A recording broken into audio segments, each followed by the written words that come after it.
How to change Facebook profile to digital creator. So if you want to change your Facebook profile to digital creator, then what you need to do is first open up your Facebook application.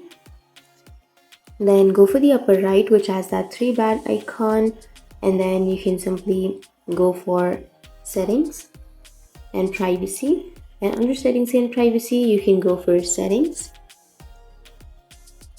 And under settings, you can simply scroll down. And if you scroll down, then you will have an option to turn on the professional mode.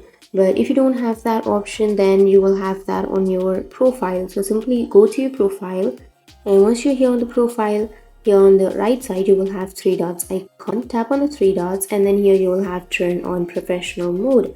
So tap on that, and here to switch to a digital creator, you need to turn on your professional mode. So tap on turn on, and now you can simply add some achievements, and that's it. Now you can go back, and you can see that you have turned on your professional mode. You will have your professional dashboard on your profile.